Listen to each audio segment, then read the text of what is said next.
Hi, this is Mike at DOT Compliance Help. I want to break down another NTSB report. I like the fact that they're all so different, but potentially we can learn something different from each one of these. Now, I don't read slides to people. Everybody that's ever been with me knows that. Here's all the investigative, and I encourage everybody to do this. Don't just take my word for it or feel like your opinion or conclusion needs to be the same as mine.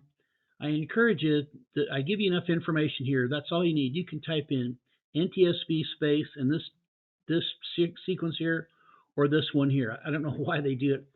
They've got two different serial numbers for the same item. But as usual, it took almost 2 years for them to complete this report. Here's what you got. You got this guy driving this Penske truck in a straight line on a, maybe the road was a little bit wet, but the NTSB says the road condition was not a factor.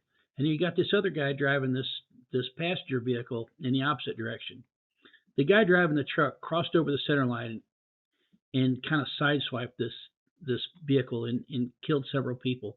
But what's really interesting is this guy doesn't seem to me to have been very well supervised. I mean, there's a lot of things wrong with the management system here. But this guy was even worse. Now, this guy didn't do anything wrong to cause the accident, but he shouldn't have been there. He wasn't legally authorized to drive the vehicle. The motor carrier had been placed out of service, but yet they're driving willy-nilly up and down the road for 6 or 8 years after the DOT has said, you guys don't have the legal right to operate these vehicles. And I guess, I hate to say it, but the root cause is the DOT is not policing the industry as well as I feel that they should. And I'm not alone in that.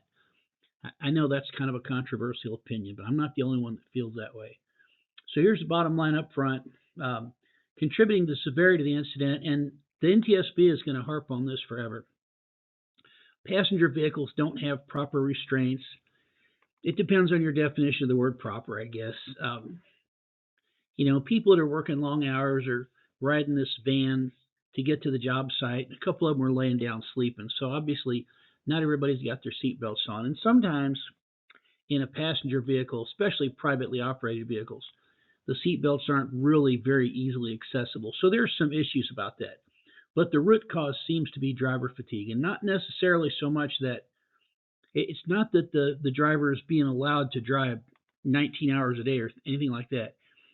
I think what it looks like is the guy's driving a kind of a normal amount, but then when he's off duty, he's sitting around playing video games on his phone, and it pretty much comes out in the NTSB report.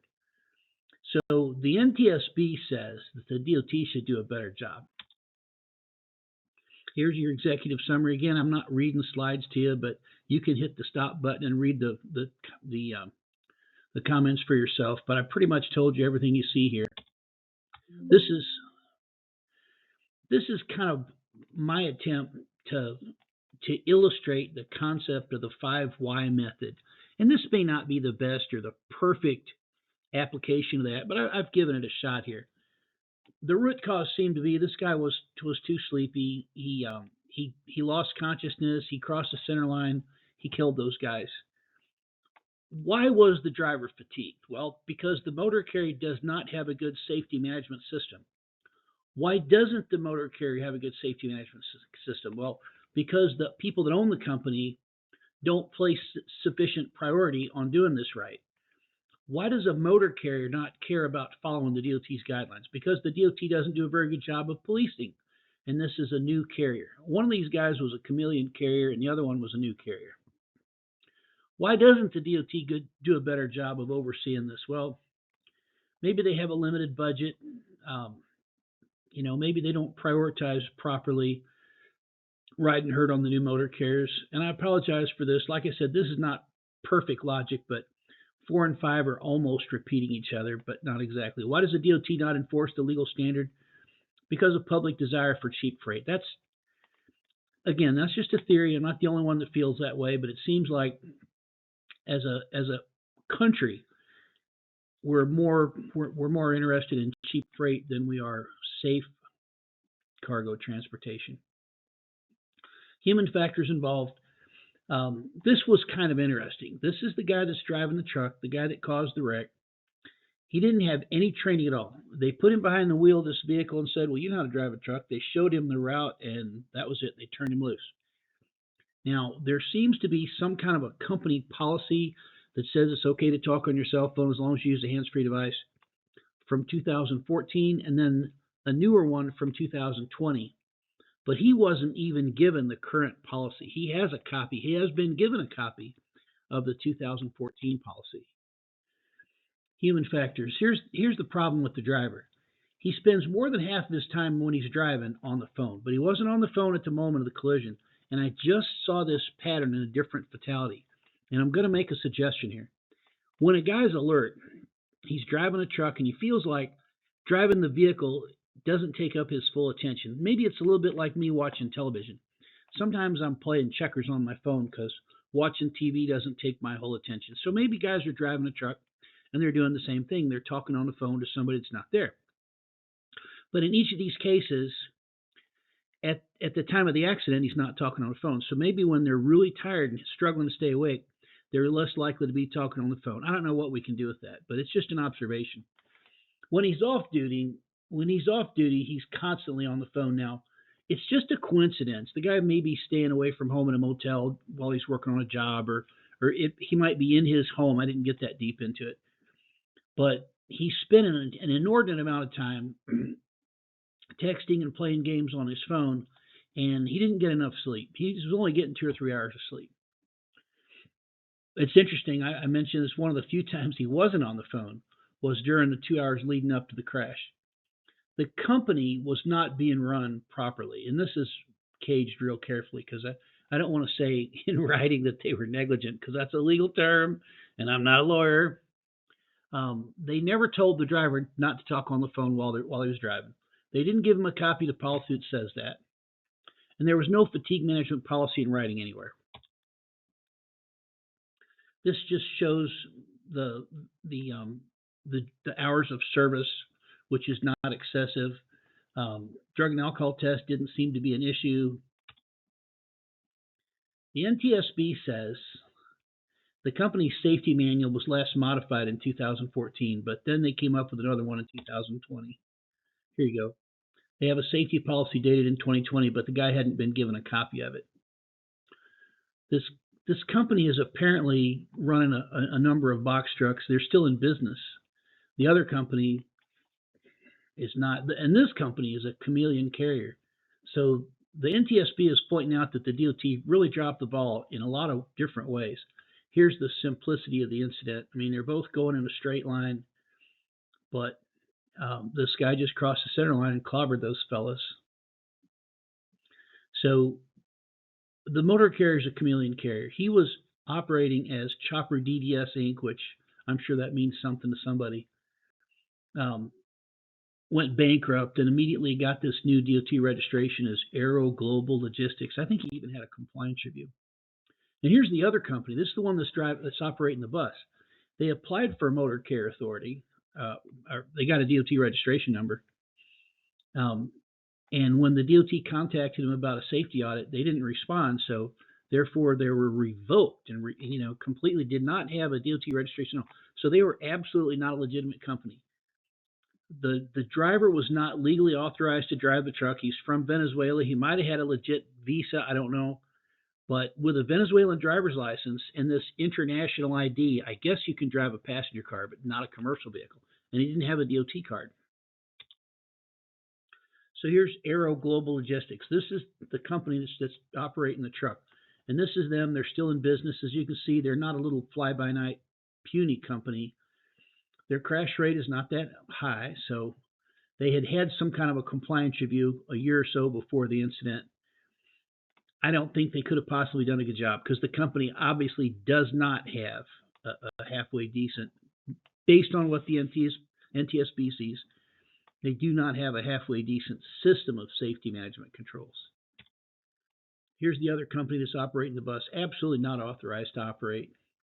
Apparently this guy was hired to drive a skid steer loader, but then they're having him drive the bus also because somebody's got to drive the laborers back and forth from a motel to the job site or from a parking lot where they're meeting or whatever.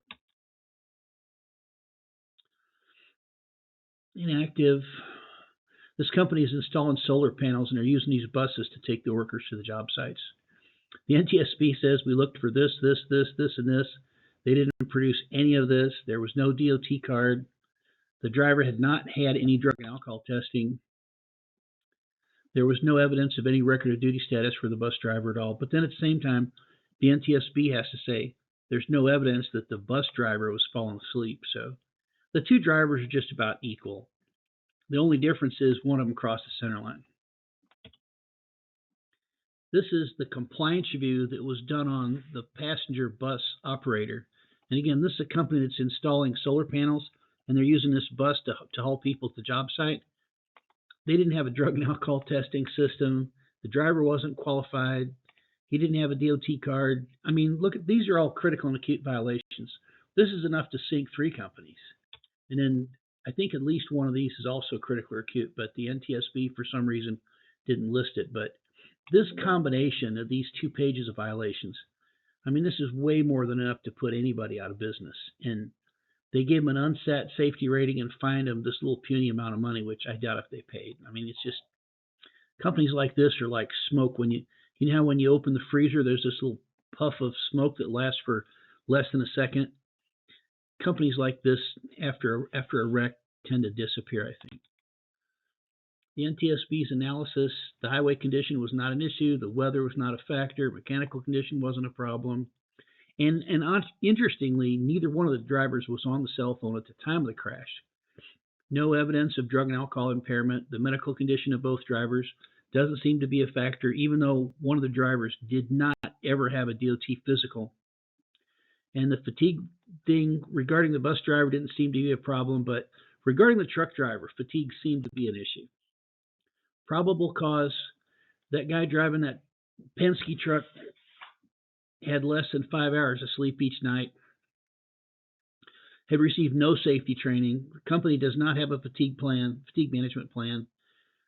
They did have a high crash involvement rate. Now, today they don't. Remember I showed you that 0.47. But at the time of the crash, they had an elevated crash rate. And they also had some elevated SMS scores. And they were also a chameleon carrier. And all these things, the argument can be made that the FMCSA didn't do a good job of supervising this motor carrier. They were allowed to graduate from the new entrant system, even though they obviously presented a bad risk. So much for the AGL driver. Here's the bus driver. Shouldn't have been there, not qualified. If AGL had a fatigue plan, the crash might have been prevented.